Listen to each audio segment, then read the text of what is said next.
ఇతరుల చేత కంపింపజేయడానికి సూర్యుడి తల్లి వృషద్వతి మహేంద్రుడి సోదరి సాధు స్వభావ శ్రేష్ఠురాలు వరాలనిచ్చేది మంగళ రూప కమలవాసిని 5 శిఖరాలు కలిగింది వరాలనిచ్చేది వర్ణ్యురాలు దేవతల ప్రభువి విద్యారూప జయింప వీరుగానిది అతిక్రమించరానిది ప్రళయరాత్రి మహావేగవతి వీరభద్రుడి ఇష్టురాలు పితురాలు భద్రత కూర్చే కాడి లోకమాత భక్తుల శుభాన్ని కూర్చేది భయంకర రూపం కలిగినది పింగళ వర్ణాకార మన్మత భేదిని గొప్ప పని కలిగింది కీర్తి కలిగింది కీర్తిని ఇచ్చేది 6 యోగ మార్గాల్ని అనుసరింపజేసింది శంఖాన్ని ధరించేది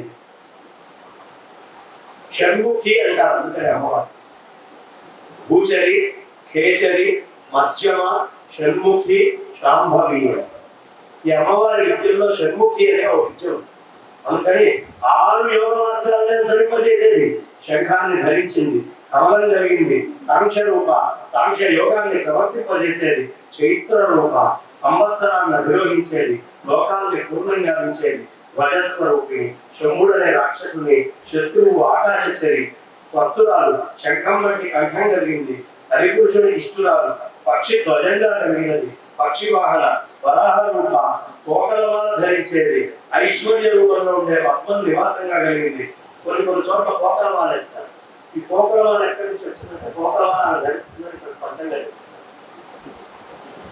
ఏమిటి కోకలమాల నలుపు ఆకుపచ్చ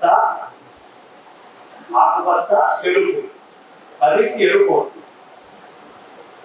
ఏమా దీంట్లో చాలా గొప్ప అర్థం ఉంది నలుపు తెలుపు ఎరుపు ఆకుపచ్చ ఈ మూడింటి కూడా ప్రకృతిలో ఏమున్నాయమ్మా తెలుపు నలుపు ఎరుపు సత్వ రజస్ తమో గుణం అంతేనా మీలో ఉండే తమో గుణము సత్వ గుణము రెండు కలిస్తే అసలు రజస్సు వేరు అనేది బయట మీ అజ్ఞానంగా పోతాను తెలుగు వేసుకుంటున్నాం మీలో ఉంటే సత్వగుణం నీ అజ్ఞానము జ్ఞానము రెండింటి సంఘర్షణ నువ్వు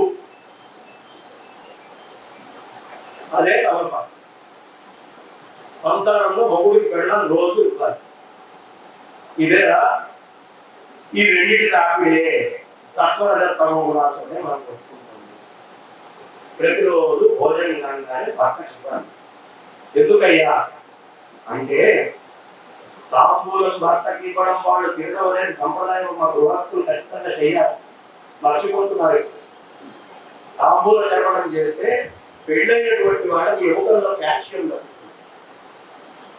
వృద్ధాప్యం వచ్చాక ముఖమూటి డబ్బాల నుంచి పాత్రలు వేసుకొని కాల్షియం తెచ్చుకోవడం మన పూర్వీకులు చెప్పరా ఎముకల్లో సున్నం లేకుండా అనే పదం విన్నాను లేదా ఎముకల్లో కాల్షియం ఉంటుందని మన పూర్వీకులు ఎక్కువ తెలుసు నిన్న వచ్చి వాళ్ళు ఏదో రేటింగ్ వేసుకొని లెక్కలేసినప్పటి నుంచి మనకు తెలియదు ఆ ఆకులో వీడు సంసారం చేస్తున్నాడు కదా సంసారం చేసేవాడికి కాల్షియం తగ్గిపోతుంది మిగతా అయినటువంటివి చాలా తగ్గిపోతాయి అవన్నిటినీ పరిపూర్ణంగా నాతో గడపడం వల్ల మీలోంచి తగ్గినాయి కాబట్టి మీ ఆయుష్ క్షీణిస్తుంది కాబట్టి నేను నిత్యం ముత్తైదుగా ఉండాలి కాబట్టి ఈ తాంబూలాన్ని ఇస్తున్నాను స్వీకరించండి నాట అది భార్య భర్త ఇస్తుంది అందులో అనురాగం ఉంది ప్రేమ ఉంది ఆరోగ్యం కూడా ఉంది అన్నీ ఉన్నాయి అందుకని వెంటనే అన్నం తినగానే ఎవరైనా సరే ఇంటికి వచ్చినా మీరు శక్తివంతులై ఉండాలి ఈ సంసార కార్యం నడిపేటటువంటి ప్రతి వాళ్ళకి శక్తి హీనమవుతుంది శక్తి ఇచ్చేటటువంటి స్వర్గం నుంచి వచ్చిందిగా అని చెప్పి స్వర్గ సుఖాలు అందులోనే ఉన్నాయి ఆనందము శక్తిని ఇస్తుంది స్వర్గమయమైంది అని ఆకుని కల్పిస్తారు నా గొంతు పట్టేస్తుందండి పర్వాలా వెలుగుగా ఉన్నా మీగా కుమ్మేది కానీ తిరుగు కొద్దిగా అయినా ఆ రూపంలో లోపలికి వెళ్ళాలి అందులో జరదా కలుపుతావా అది తప్పు అది తప్పు జరదాలు కలపం ఇక నుంచి మొదలు పెట్టాడు మొత్తం అందరూ కూడా చూస్తావా ఆయన మిత్రుడు పారేసుకుంటారు అన్ని దినాలు కాదు భార్య కట్టిస్తే లేదా బయటికి వెళ్ళి విద్యుమోచనం లేదు తప్పకుండా కింద దాటిపోతే మనకి వాళ్ళు మళ్ళీ ఒక అర్థం వచ్చింది ఎక్కడికి వెళ్తున్నాం శంఖాన్ని ధరించింది కమలంకరది సాంఖ్య రూప, సాంఖ్య యోగంతో ప్రవర్తింపజేసేది అని రకరకాలుగా ఆవిడ గురించి ఐశ్వర్య రూపంలో ఉండే పద్మ నివాసంగా ఉంది. విరక్తురాలు, గరుడవాహన, జయశీలిని, హృదయముఖ, గుహాగమ్య, గుహయందు ఉన్నది, గుణానికి మొదట ఉండేది, సిద్ధ సంకల్పం, సమభావ స్థిత, సర్వ విజ్ఞాన ధాత్రి, హరిస్వరూపిణి, పాపహారి, రహస్యాలైన ఉపనిషత్తుల్లో పేర్కొన్న ఉత్తమరాలు, నిష్ట కలిగింది, జ్ఞాన రూప, స్మృతి, వ్యాప్తి, పుష్టి, పుష్టి, అనుష్ఠాత్రి, ప్రపంచానికి దేవేంద్రుడికి అధికారిని, భక్తి ముక్తి కలిగించేది, మంగళమూర్తి, అమృతస్వరం. ఎరుపు రంగు కలిగింది, సర్పమాల ధరిస్తుంది, భయం గొలిపేది, వనమాల ధరించేది, అనంతుడు శయ్యగా కలిగినది, నాశనం లేనిది, నరనారాయణ వల్ల జన్మించింది, నరసింహాకారం కలిగింది, రాక్షసులను సంహరించేది, శంఖం చక్రం గదల్ని ధరించింది, శత్రుంజయ జగత్తుకు మూల కారణం, మాత తమ పాదాలే లోకాశ్రయాలుగా కలిగినటువంటిది, ఆమె పాదాలే లోకాశ్రయాలు, మహాత్మాల రూప, గొప్ప ఆకారం కలిగింది, చక్కని రూపం కలిగింది, కోరికలన్నింటినీ తీర్చేది, మలరహిత, సుందర స్థని, సూర్య సంబంధం కలిగినది, ధర్మ కామ అర్థాలని మోక్షాలను ఇచ్చేది, కనుమల మధ్య ఉండేది, ఆదిదేవ పురాణ పురుషుడికి అరణ్యంటిది, గొప్ప ఐశ్వర్యాన్ని ఇచ్చేది, మధ్యస్థురాలు, కమల నేత్ర, సాటి లేనిది, 18 భుజాలు కలిగింది, పుట్టుక లేనిది, నల్లకలో లేటువంటి కాంతి కలిగింది, అన్ని శక్తుల్ని ఆసనాన్ని అధిరోహించేది, అన్ని శక్తులు అనే ఆసనాన్ని అధిరోహించేది, ధర్మాధర్ముల్ని విడిచిపెట్టింది,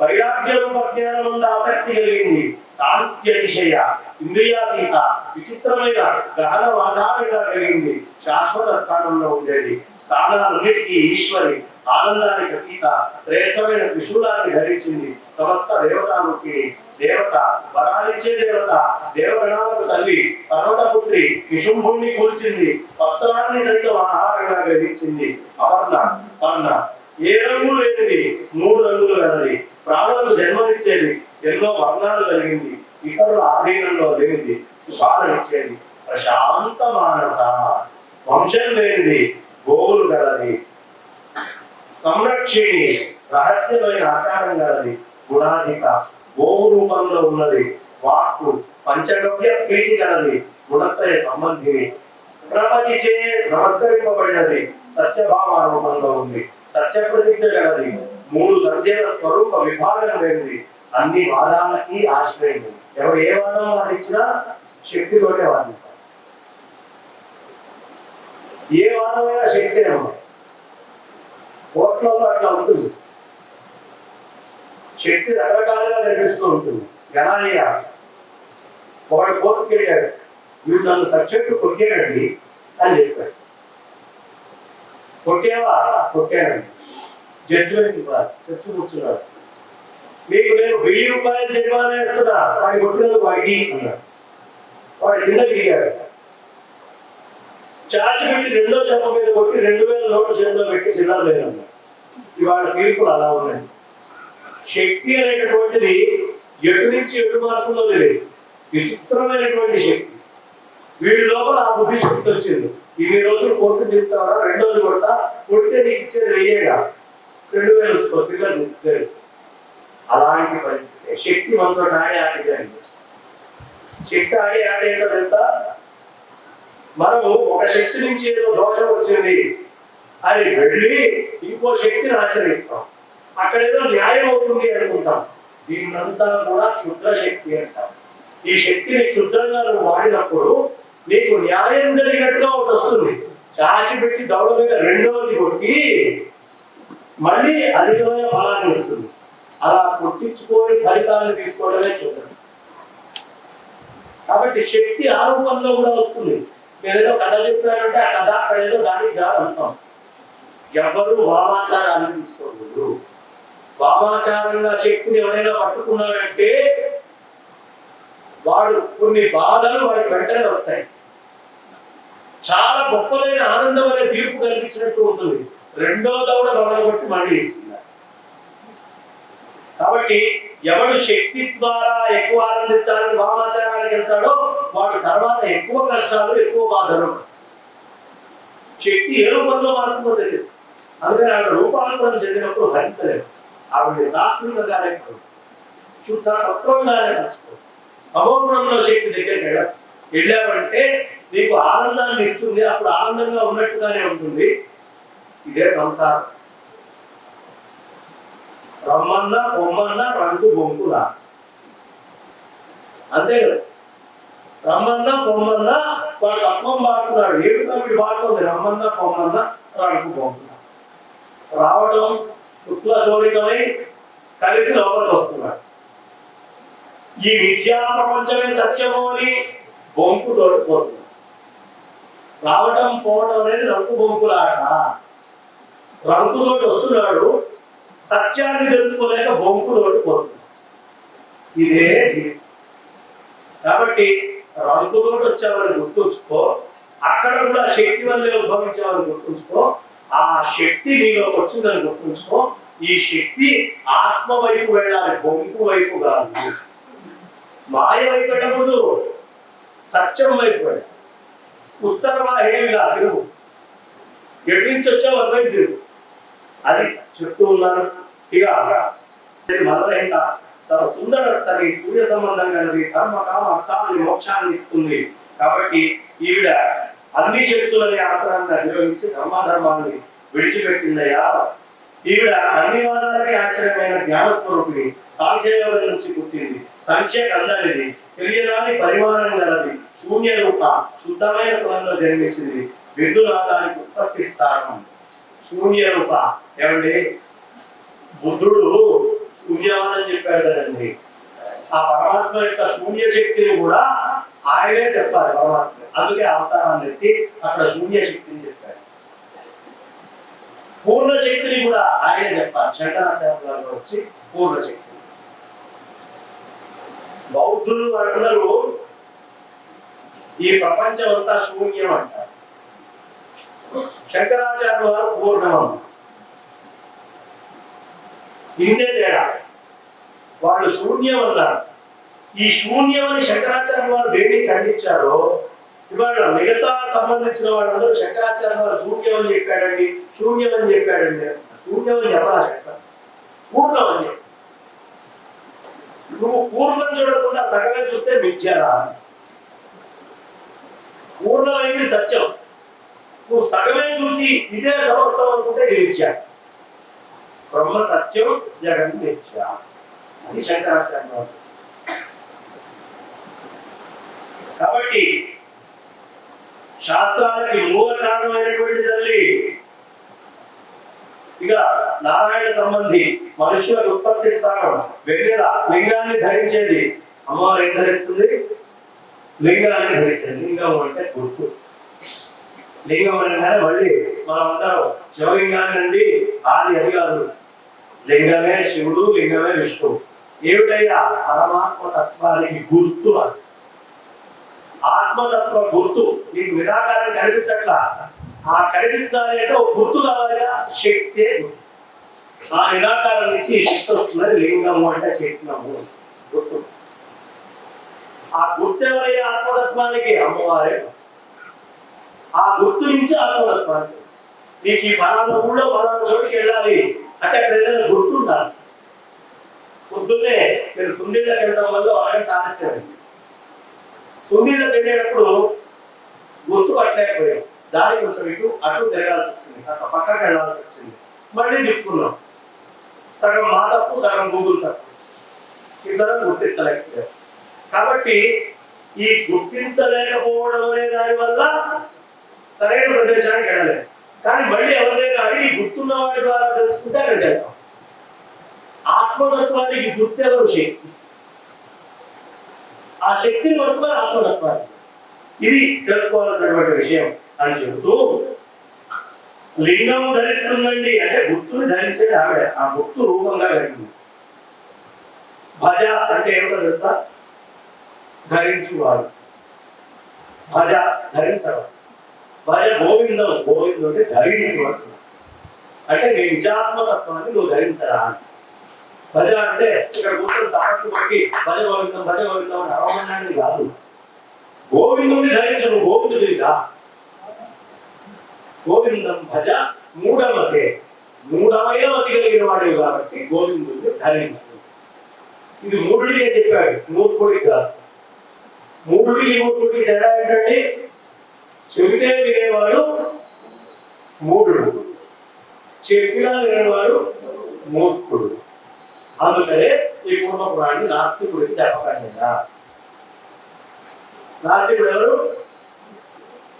నాస్తికుడు ఎవరు? మీరు అన్నారు, నేను కాదు. టీవీ ఛానల్ ఎవరైనా చూసినా నాకు సంబంధం లేదు. కాబట్టి ఇక్కడ తెలియాల్సినటువంటిది దుఃఖింప తగనిది. శక్తి ఎప్పుడు దుఃఖించడం కోసం కాదు, దుఃఖించకుండా ఉండాలి. అందుకనే ఆడవారిని ఏడిస్తే ఆడవారిని శక్తి స్వరూపంగా చెప్తారు.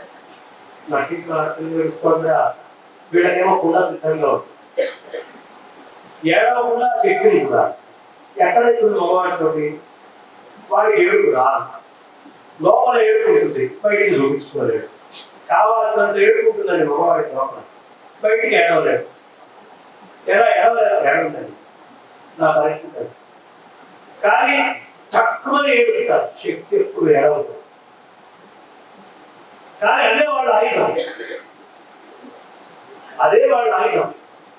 మంగళసూత్రం తీసుకొని కంటికి ఇట్లా పెట్టుకున్నారు అంటే వీడి మూలంతా నా కంట్లో వచ్చే నీళ్ళ దగ్గర ఉంది అని అనుకున్నాం సరదాగా. అది కాదు, అసలర్థం వేరు. కానీ మనమందరం ఆ విధంగా భావిస్తున్నాం.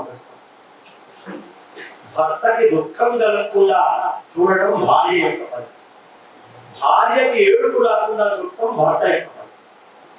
పనిగట్టుకొని ప్రళయాంతకమైన బుద్ధిని వాడితే సంసారం నాశనం.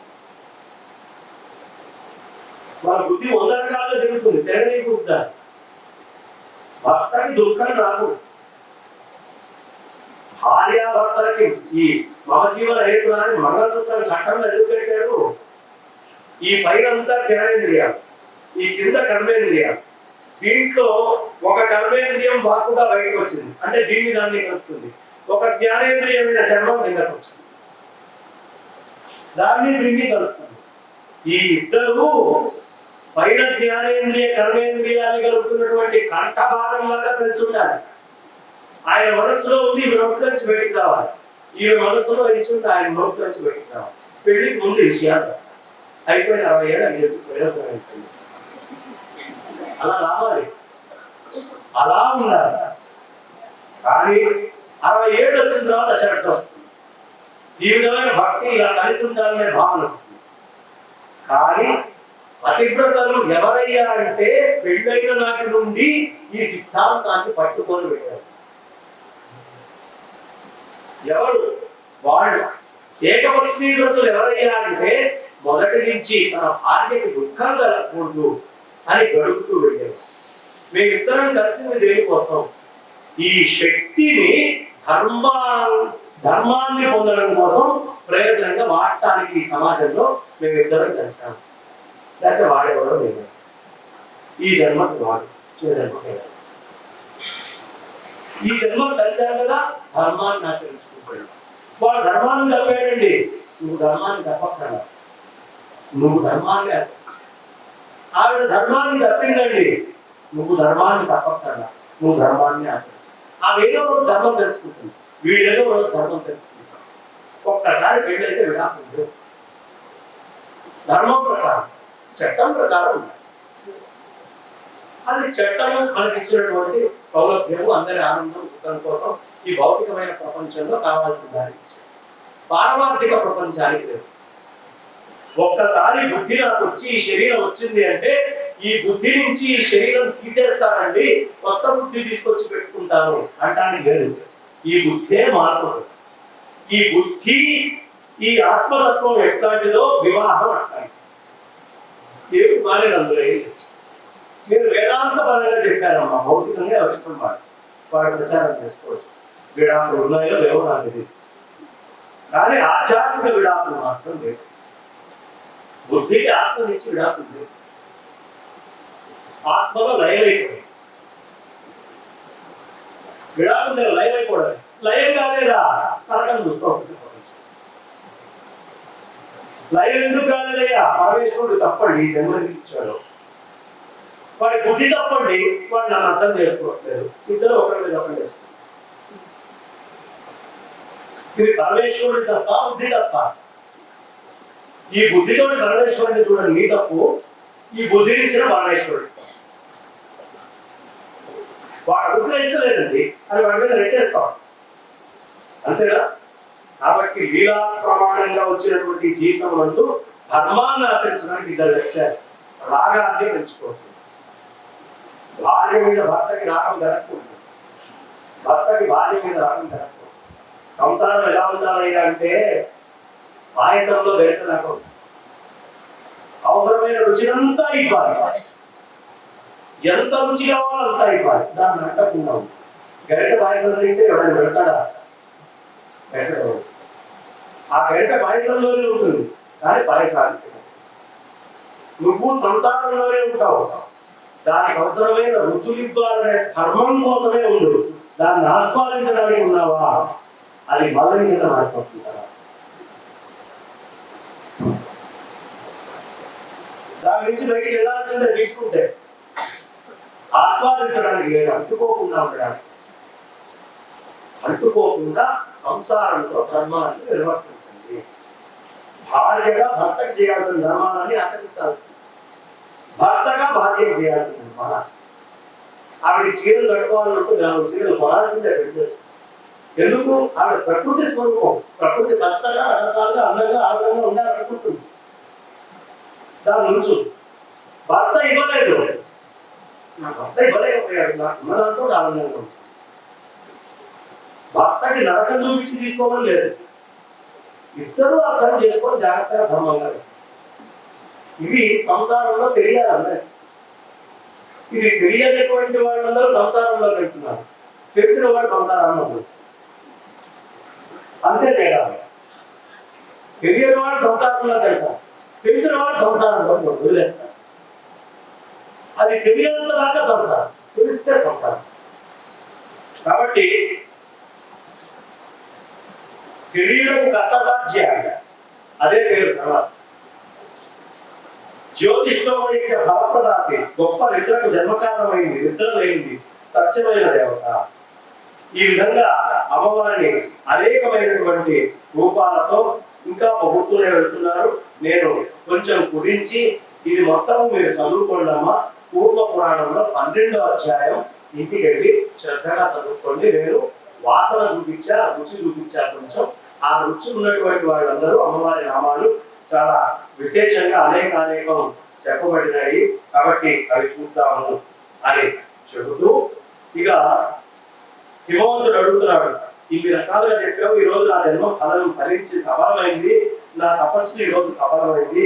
అవ్యక్త స్వరూపమైన నువ్వు స్వయంగా నా దృష్టి గోచరమయ్యావు. నువ్వే ఈ లోకాన్ని సృష్టించావు. నీలోనే ఈ ప్రధానం మొదలైన తత్వ సమూహం నిలిచి ఉంది. ఓ దేవి, ఈ లోకం నీలోనే లీనం అవుతుంది. నీవే మాకు పరమాగతివి. కొందరు నేను ప్రకృతి స్వరూపులని, ప్రకృతికి అతీతురాలు అని అంటుంటారు. మరి కొందరు సత్యం తెలిసిన వారు నిన్ను శివుడు ఆశ్రయించిన శివ అంటారు. మీలోనే ప్రధాన పురుషుడు, మహాత్ముడు, బ్రహ్మ, ఈశ్వరుడు, అవిద్య, నియతి, మాయ, కళలు మొదలైన వందల కలది ఏర్పడినాయ్యా. శ్రేష్టమైనటువంటి శక్తి నువ్వు, అంతం లేని పరమేశ్వరి రూపాలు నీవు, సర్వభేదాలు వదిలిన దానివి. ఇప్పటిదాకా ఆవిడ గురించి చెప్తే ఇప్పుడు ఆయన ఆవిడ గురించి అంటే నీకు పరతత్వం తెలిసినా స్తోత్రం చేస్తూనే ఉంటా. పరతత్వమే వచ్చి పరతత్వం చెప్పినా ఈ శరీరానికి నువ్వు స్తోత్రం చేయాలి. కాబట్టి పూర్వ పురాణంలో కొన్ని నేను చెప్పినా తర్వాత మళ్ళీ తీసుకొని మీరు స్తోత్రం చేయాల్సింది అయితే హిమవంతుడు చేస్తున్నటువంటి పని. కాబట్టి నువ్వు దేవతలలో ఇంద్రుడివి, బ్రహ్మవిధుల్లో బ్రహ్మవి. ఓ దేవి, బలవంతుల్లో వాయువువి, యోగుల్లో కుమారుడివి, ఋషుల్లో వశిష్ఠుడివి నువ్వే, వేద విధుల్లో వ్యాసుడివి, సాంఖ్యుల్లో కపిలుడివి, రుద్రుల్లో శంకరుడివి నువ్వే, అతిథి కుమారుల్లో ఉపేంద్రుడివి నువ్వే అని నువ్వే విద్యల్లో ఆత్మ విద్యవి. నువ్వు అందమైన వారిలో లక్ష్మివి, పర్వతాల్లో గొప్పమైనటువంటి మేరు పర్వతానివి. నీ రూపం అన్ని విధాల వికారాలు లేనిది, మామూలుగా కనిపించినటువంటిది. వేదాంత విజ్ఞానంలో నిశ్చయ బుద్ధి గల పండితులు దేనిని లోకోత్పత్తి కారణంగా దర్శిస్తున్నారో కేవలం ఆనంద రూపమైన ఓంకార వాచ్యమైన ఆ రూపాన్ని నేను శరణగొట్టుతున్నాను. సర్వప్రాణంలో వ్యాపించింది నువ్వే. మొదటిది గొప్పది, పురుషనామం గలది, ప్రకృతిలో వ్యాపించింది, అన్నిటికీ ఆశ్చర్యభూతం ఆవిడే. లోకాలన్నింటినీ సృష్టించేది ఆవిడే, అన్ని చోట్ల వ్యాపించేది ఆవిడే. జన్మ మరణాలు ఆవిడకి లేవు. సూక్ష్మ రూపం, ఆశ్చర్యకరం, గుణత్రయం, ప్రధానం గలది, రూపభేదాలు లేని నీ రూపానికి నమస్కరిస్తున్నాను అని చెప్పి, విరుద్ధ ధర్మాలనే వాటితో కూడి ఉన్నవి నీ రూపానికి ఓ దేవి నమస్కరిస్తున్నాను అని చెప్పి, ఇంకా కోరంతో భయంకరంగా ఉన్నాం, దేవతలు పూజించే ప్రళయ కాలాగ్ని గుర్తించేది, సమస్త ప్రాణి సహిత బ్రహ్మాండ లయానికి కారణమైంది కాలం అనే పేరు గల మీ రూపానికి నమస్కరిస్తున్నారు. చెప్పండి. దంష్ట్రా కరాళం త్రిదశాఖి వంద్యం యుగాంత కాలాన్ అలకర్తృ రూపం అశేష భూతాన్ నవినాశ హేతుం నమామి రూపం తమకాల సంధ్యం. ఓం నమస్తేస్తు మహాదేవి, నమస్తే పరమేశ్వరి, నమో భగవతీశాని, శివాయైతే నమో నమః. మయా నాస్తి సమో లోకే దేవో వా దానవోపి వా జగన్మాతైవ మత్పుత్రీ సంభూత తపసాయకః. మహాదేవుడైన నీకు కలిసే అవకాశం కలగడం నా అదృష్టం. ఓ దేవి శంకర పత్ని, నీకు నేనేం చేయాలో ఆజ్ఞాపించు. పర్వతరాజైన హిమవంతుడి పలికి పార్వతిని చూస్తూ అంజలి భక్తుడే పక్కన నిల్చున్నాడు. లోకానికి అగడి వంటి పార్వతి హిమవంతుని వాక్యం విని మనస్సులో తన భర్త శివుణ్ణి స్మరించి చిరునవ్వుతో తండ్రిపోతాను. శ్రీదేవి. ఓ పర్వత శ్రేష్టమా, రహస్యమైనది, ఈశ్వర విషయకమైనది, బ్రహ్మావాదులైన వేదాంతులు సేవించే ఉపదేశాన్ని ముందుగా నొక్కులు. ఐశ్వర్యము, ఆశ్చర్యకరం, సర్వవిధ శక్తియుక్తం, అంతర్లేనిది, ప్రేరణ కలిగించే లోకాతీతమైన నా మహత్తర రూపాన్ని చూశావు. సావధాన మనస్కుడివై, శాంతుడివై, మానాహంకారాలు చూపి. ఏదైనా ఇది వినాలి అంటే ఏమని పెట్టాలంటే మాన అహంకారాలు రెండు వదిలిపెట్టాలి. ఆ రెండింటిని వదిలిపెడితే తప్ప అమ్మతత్వం తెలియదు. పరమాత్మ తత్వం తెలియాలంటే ఏమిటండి విష్ణుమూర్తిని కొలవాలి అంటే 3 లక్షణాలు చెప్పారు. ఏమిటి మన లోపల ఏవే కోరికలు ఉంటాయి? 3 రకాలైనటువంటి కోరికలు మన లోపల ప్రత్యక్షంగా తెలుస్తుంది. అభిమానము ఏమిటి మన లోపల? మొదటిది. రెండోది గౌరవం కావాలి అనే కోరిక. ప్రతి వాడికి నాకు గౌరవం కావాలి. ఇక ప్రతిష్ట కావాలి. ఈ 3 కావాలనే కోరిక ఉన్నవాడి పరమేశ్వరుడు. అభిమాన సురాపానం. అభిమానం మందు తాగిన సమానం. మందు తాగిన వాడిని చాలా మంది చూసే ఉంటారు. మీరు తాగిన వాళ్ళు కూడా ఉండొచ్చు. అభిమాన సురాపానం. మీరు కాదు, ఎవరున్నారో లేదు. అభిమాన సురాపానం. మందు తాగక ముందు ఒకలాగా ఉన్నవాడు మందు తాగిన తర్వాత ఇంకోలా ప్రవర్తిస్తారు. ఇది అందరికీ తెలిసిందే కదా. ఆఫ్టర్ మంత్ ఎఫెక్ట్ చూడని వాడు లేడు. ఎక్కడో ఒక తాగ పడుతూనే ఉంటారు తాగిన వాడు. అభిమానం ఎలాంటిదయ్యా అంటే సర్వవ్యాపకమైన పరబ్రహ్మయందు నేను అనే భావం అహంకారం తెచ్చుకున్న తర్వాత నీ ప్రవర్తన మారిపోతాం. అభిమాన సురాపానం. గౌరవం ఏంటండి గౌరవం చూసుకుంటే గౌరవం అనే నరకం వస్తుంది. గౌరవం కూడా అవుతారు మనిషికి. ఎంత దారుణంగా మాట్లాడుతున్నారండి. అవునండి, గౌరవం గౌరవము అనేది కావాలి అంటే నీకంటే తక్కువది ముందుంది, నేను ఎక్కువ వాడిని అనుకున్నప్పుడు గౌరవం కోరుకుంటాం. అందులో మీ అందు ఒకటే ఆత్మతత్వం ఉన్నప్పుడు నేననే అహంకారం లేదు, గౌరవం లేదు. నేననే ఉందా గౌరవాన్ని నరకాలు ఉన్నాయి. గౌరవం అంటే ప్రతిష్ట, సూకరీష్ట. నాకు ప్రతిష్ట కావాలి అంటే ఆడపంది యొక్క పెంట లాంటిది అది ప్రతిష్ట. ఏమిటంటే అలా అంటారు, పంది తినేదేంటి? పెంట. దాని యొక్క మేడ. అదే నేననే అభిమానమే బలమురా అంటుంటే నా ప్రతిష్ట బలం నుంచి వచ్చిన ఇంకో బలం త్రయంత్యక్త్వా హరిం భజే. ఈ మూడు వదిలిపెట్టేవాడు మాత్రమే హరిని భజిస్తాడు. ఈ మూడు టన్నులు ఉన్నాయి. అభిమాన సురాపానం అంటే రోజు మందు తాగుతున్నాడు.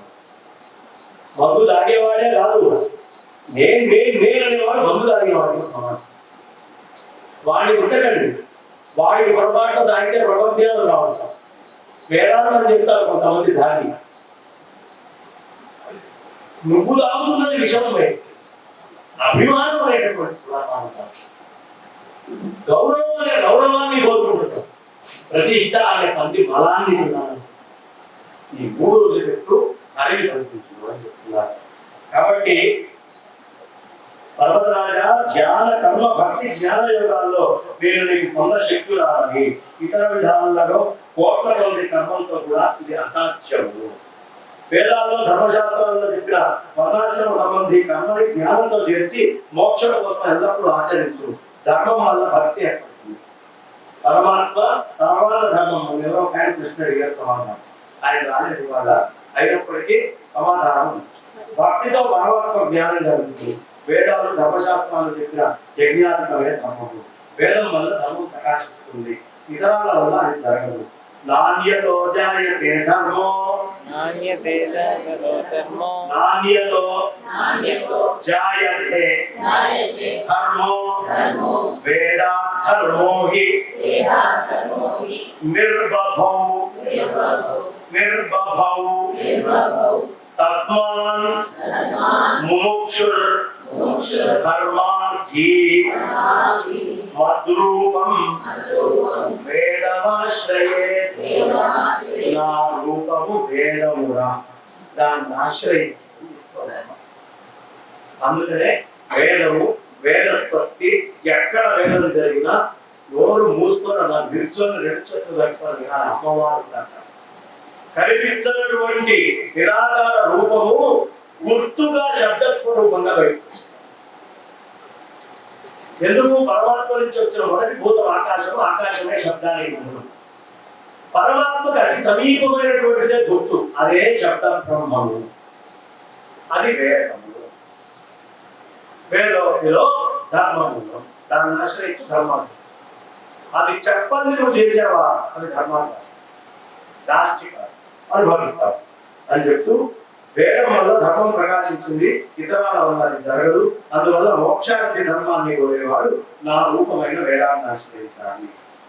ఆ వేదాల రక్షణకే భగవంతుడైన బ్రహ్మణాది వర్ణాలని సృజించి వారిని తమ తమ కర్మంలో నియమించాడు. మనందరినీ ఎందుకు గుర్తించాడు అంటే వేదాన్ని కాపాడటం కోసం గుర్తించాడు. అమెరికాకు పోవడానికో, ఆస్ట్రేలియాకు పోవడానికో, జర్మనీలకు పోవడానికో, పొప్పలో కూర్చొని పరిమాణం పనులు చేయడానికో కాదు. నిష్కారణమైన వేదాన్ని శరంగాన్ని పట్టండి. బ్రాహ్మణి పుట్టేవా నిష్కారణంగా లేదు. కారణం ఒక్కర్వాలి. ఎందుకు చదవాలి అలాల్సిన అవసరం లేదు. చదవకపోతే ఏ వయస్సులో ఉంటే అక్కడి నుంచి నేర్చుకో.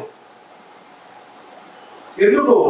ఈ ఉపాధిని ఇచ్చేది వేదాన్ని కాపాడు, పరిమాణం పనులు చేయడానికి కాపాడు. ఆ వేదాన్ని కాపాడు, అందులో ఉన్న ధర్మాన్ని సమాచారించు. బ్రాహ్మణి బాధ్యత త్యాగమని. అందరూ బ్రాహ్మణి తింటారు. ఎంత తెలివి తక్కుతారో తెలుసా? ఉత్పత్తులు ఇప్పుడు చిన్న మొదటి నుంచి విద్య మాకు నేర్పించలేదు, బ్రాహ్మణుల దగ్గరే దాచిపెట్టుకున్నారు అని చాలా మంది తిరుగుతూ టీవీలో నాతోనే మాట్లాడతారు. ఉత్పత్తి చేసేవన్నీ మీకెక్కడ ఇచ్చింది? ఇప్పుడు మీ లెక్క ప్రకారం విద్య వేదమా ఉత్పత్తి చేసేదా? వేదం విద్యలో నువ్వు నాస్తికుడు అయితే కాడకపోవడం. ఉత్పత్తి చేసేది విద్యలో విద్య మొత్తం మీ దగ్గరే ఉంది. వేరే వాళ్ళ దగ్గర విద్య ఎక్కడ ఉందా? లేదు, ఉండే అవకాశం కూడా లేదు.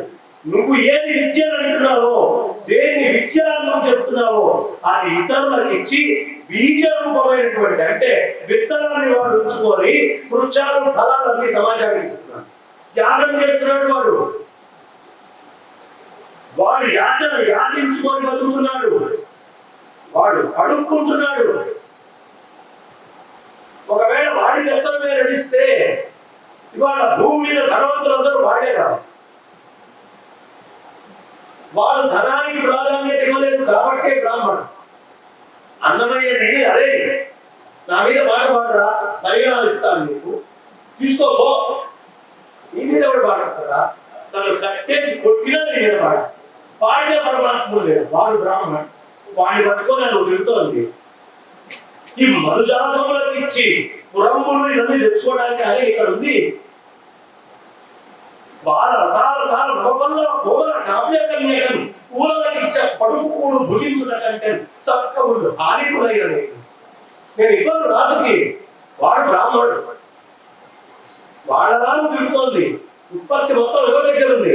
బ్రాహ్మణ దేవత బీజమైనటువంటి మూల వృక్ష విత్తనాన్ని వాడు ఉంచుకొని ఈ కాలంలో పంట వేయరా, వేదం చెప్పింది పంట వేస్తే నీకు పంట వస్తుంది, ఆరోగ్యంగా ఉంటావు అనే ఫలాన్ని నీకు ఇచ్చిన వాడా? జ్ఞానం నుండి కూడా యాచించుకుంటూ నువ్వు సుఖంగా బతకరా, ఉత్పత్తులు నీ దగ్గర ఉండాలి, ధనం నీ దగ్గర ఉండాలి అని చెప్పినవాడు. బ్రాహ్మణవాదాన్ని తీసుకున్నంత కాలం నువ్వు బ్రాహ్మణవాదం అంటున్నావు కదా, బ్రాహ్మణవాదం కాదది, బ్రాహ్మణాల వాదం. బ్రాహ్మణాలంటే అగ్నిహోత్రానికి సంబంధించిన విద్యని వేదంలో బ్రాహ్మణాలు అంటారు. బ్రాహ్మణాల వాదాన్ని, బ్రాహ్మణవాదం కాదు నువ్వు అనుకునేటటువంటిది. ఆ బ్రాహ్మణాల వాదం ఈ భూమి మీద ఉన్నంత దాకా బ్రిటిష్ వాడు రాకముందు మీ లెక్క ప్రకారం ఏది తయారు కాలేదా, టెలిస్కోపులు పక్కాలు ఏమి రాలేదుగా. అప్పుడు భారతదేశం జీడిపి 32% ఉంది. ఇవాళ 2% నుంచి మెల్లిగా పెరుగుతూ పోతుంది. బ్రిటిష్ వాడు వెళ్ళేటప్పటికీ 1% జీడిపి చేసిపోయారు. మరి వాడి పుస్తకాలు వచ్చాక 1% ఎందుకైంది? భారతీయుడు యొక్క నువ్వు చెప్పిన వాదం ఉన్నప్పుడు ఉత్పత్తులు అందరి దగ్గర, జీడిపి ఎప్పుడు వస్తుందండి? అందరి దగ్గర డబ్బు ఉండి అందరూ ఉత్పత్తులు చేస్తే వస్తుంది. ఒక హరిశ్చంద్రుడిని కాటికాపరి కొనుక్కున్నాడంటే డబ్బు ఎక్కడుంది? ఎక్కడ ఉందండి డబ్బు? అందరి దగ్గర డబ్బు ఉంది, అందరూ కృషి చేస్తున్నారు.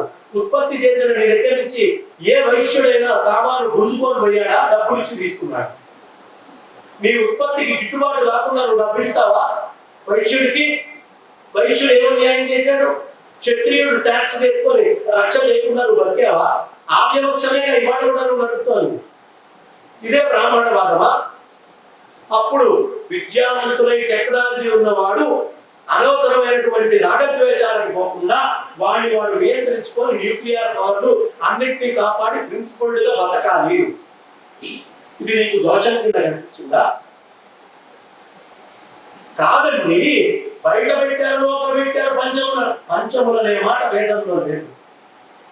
బ్రిటిష్ వాడు సృష్టి చేశారు. అందరూ వృత్తులతోటి డబ్బు తీసుకొని సంపాదించుకుంటారు. ఇప్పటికి మీరు బంజారా జూబ్లీహిల్స్ లో మీ కాన్స్టిట్యూషన్ వచ్చాక డబ్బున్న తర్వాత వెళ్ళిన డాక్టర్స్ కాలనీ, లాయర్స్ కాలనీ అంటున్నారా పెట్టలేదా? ఏ వృత్తి వాళ్ళందరూ దగ్గర ఉండడం అనేది ఓ సంప్రదాయంగా మొదటి నుంచి వస్తోంది. అది ప్రపంచానికి ఉండేటటువంటి వాడి భయం, వాడికి పోవడానికి. జ్యువెలరీ షాపులన్నీ దగ్గర పెడతారు, చీరల కొట్లన్నీ వరుసగా దగ్గర పెడతారు. ఎందుకు పెడుతున్నారు? సమాజానికి ఉన్న లక్షణం అది. దాని అర్థం వీళ్ళందరినీ దగ్గర పడేశారండి. ఈ కాన్స్టిట్యూషన్ వచ్చాక బట్టల కొట్ల వాళ్ళందరూ దగ్గర ఉన్నారు, ఈ నగర వ్యాపారం చేసే వాళ్ళందరూ దగ్గర ఉన్నారు అని నేను అన్నాను అనుకోండి, ఏమిటి దాని అర్థం? నిజమా? అది కాదు, స్వభావయుక్తంగా జరిగినది. ఎక్కువ తక్కువలు చూశారు. ఇది అహంకారం, ఇది ఒళ్ళు కొవ్వు, ఇది వేదం చెప్పాల. ఇది వేద ధర్మం కాదు. వేదం అందరినీ సమతుల్యంగా చూడదు, అందరి యందు పరమాత్మను చూడదు. ఒకళ్ళు ఎక్కువ లేదు, ఒకళ్ళు తక్కువ లేదు. ఇది చెప్పేవాడు రాము. అందరి యందు నిజాత్మతత్వం ఉంది. నాలో ఏ శక్తి ఉందో నీలో అదే శక్తి ఉంది, అది చెప్పేవాడు రాము. అది ఎవరు చెప్తాడో వాడు మమ దేవత, నాకు దేవత, వాడిని నమస్కరించాలి, అది చెప్పేటటువంటిది. అందుకని ఈ మంత్రాలు అనేటటువంటి ఉత్పత్తి లేని పట్టుకున్నటువంటి వీడి మీద పడి ఏడుస్తారు.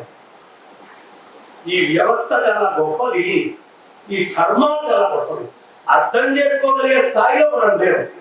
అందుకనే సమాజము హర్షించినటువంటిది, తత్కాలీన సమాజము ఒప్పుకోనటువంటిది ధర్మమైనా వదిలేరా. అని పూర్వ పురాణం చెప్తుంది. పూర్వ పురాణం ఆ మాట చెప్పిందండి, చెప్పుకున్నాక మనం. కాబట్టి కాన్స్టిట్యూషన్ ఇవాళ ఏముందో దాన్ని గౌరవించేవాడు హైందవుడు. హిందువులు కాన్స్టిట్యూషన్ ని గౌరవించినంత గౌరవం మిగతా వాడు గౌరవించినా ఎక్కువ శాతం ఇక్కడ కనిపిస్తాం. ఎందుకంటే వీళ్ళు పుట్టుకతో సెక్యులర్, బై బర్త్ సెక్యులర్. వీళ్ళు ఈ గొప్ప లక్షణము చాలా గొప్పదండి. అర్థం చేసుకోలేక మనం రకరకాలుగా సమాజంలో చిన్నవి 2-3 కనిపిస్తే తిడతాం. ఈ రోజుకి పోనీ 70 ఏళ్ళు అయినా ఏమైనా మార్పు తేగలిగారా? ఎవరు మార్పు తెచ్చారు? ఎవరు మార్పు తేలేదు. ఎందుకంటే సమాజ వ్యవస్థ నడుస్తుంది. ఈ పాటికి కులాలు అనేవి ఉండకూడదు కాన్స్టిట్యూషన్ ప్రకారం, కానీ ఇప్పటికీ కులం రాయాల్సి వస్తుంది కాన్స్టిట్యూషన్. ఇవాళ రాస్తున్నాం అనేది అక్కడ కుల రహిత సమాజము మన కాన్స్టిట్యూషన్ యొక్క ప్రధాన ఉద్దేశం. కానీ ఏ అప్లికేషన్ ఫామ్ చేయాలన్నా కులం పేరు రాయాలి, మతం పేరు రాయాలి. రాస్తున్నావంటే నీ కాన్స్టిట్యూషన్, నువ్వు చేసుకున్నటువంటి రూల్స్ నువ్వు సక్రమంగా పాటించాలి. ఆ సమాజం వైపు ప్రయాణం కావట్లా, అది సాధించాలి. పెట్టుకున్న సిద్ధాంతాన్ని గౌరవించుకొని జాగ్రత్తగా వెళ్ళాలి. ఇవాళ ఓట్లు కావాలంటే కులాన్ని పట్టుకుంది, ఇవాళ పవర్ కావాలంటే కులాన్ని పట్టుకుంది. ఈ కులాలన్నీ రట్టు పెట్టించేది అని మళ్ళీ వాడేది. ఒక్కటి ఎవరికి క్లారిటీ లేదు. కాన్స్టిట్యూషన్ కి క్లారిటీ ఉంది, కుల రహిత సమాజం ఉండాలి. కానీ ఒక్క మనిషికి క్లారిటీ లేదు, ఏది ఉండాలో ఏది ఉండదు. వేదానికి క్లారిటీ ఉంది. హరయే నమః.